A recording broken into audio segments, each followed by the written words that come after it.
Today, we explore a profound and timeless theme, freedom, but not the kind of freedom you might immediately think of. We often associate freedom with external conditions, the absence of chains, the ability to move, to speak, to choose what we want in the world around us. Yet, Epictetus, one of Stoicism's greatest teachers, offers a radical and deeper understanding. True freedom, real, unshakable freedom, is found within. It is the mastery of the self, the unbreakable autonomy of the mind, regardless of what happens outside. This inner freedom is the legacy Epictetus left for all who seek peace and resilience amid life storms. In this video, we will walk through his teachings on freedom, explore how to cultivate this inner autonomy in daily life, and understand why it remains vital today, more than ever. Let us begin this journey inward. Section 1.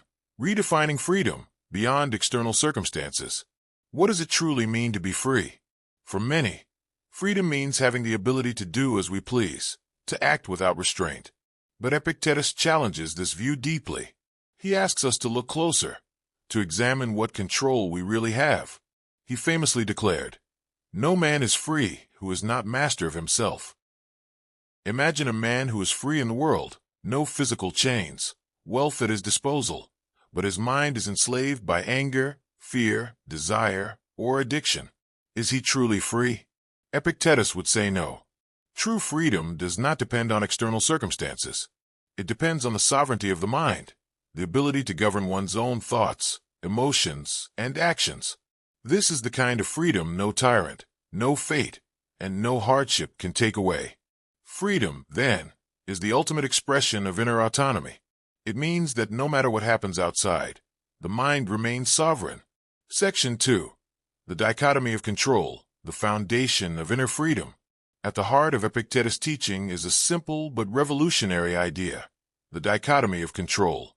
There are things within our control and things outside it.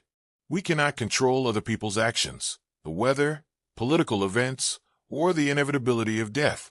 What lies fully within our control are our own judgments, desires, and decisions. Epictetus urges us to focus only on what is within our power and to accept with serenity what is not. This acceptance is not surrender or passivity. It is liberation. By releasing the futile struggle to control the uncontrollable, we free mental energy. We reclaim our peace and focus on what we can shape, our character, our values, our responses. This mindset is the gateway to inner freedom. Section 3. The practical steps to cultivate inner autonomy. How can we apply these profound teachings to our lives? 3.1 Awareness. Recognizing what you can and cannot control. The first step is developing deep awareness.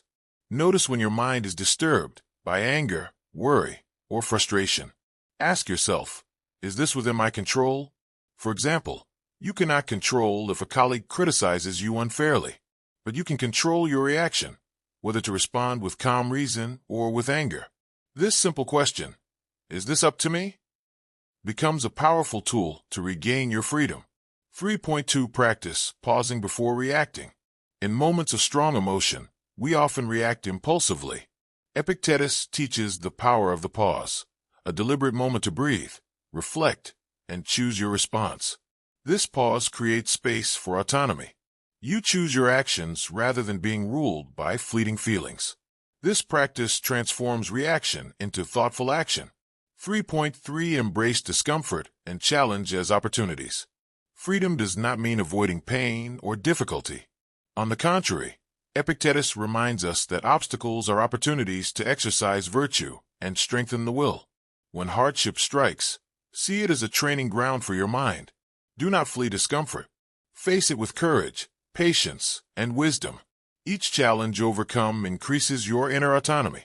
3.4 Anchor your identity in virtue, not external validation.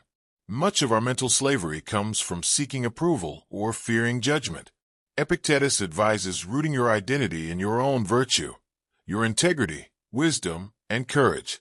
When you measure yourself by your own values rather than external praise or criticism, you liberate yourself from the chains of opinion. Your freedom becomes unshakable because it rests on what truly belongs to you. Section 4.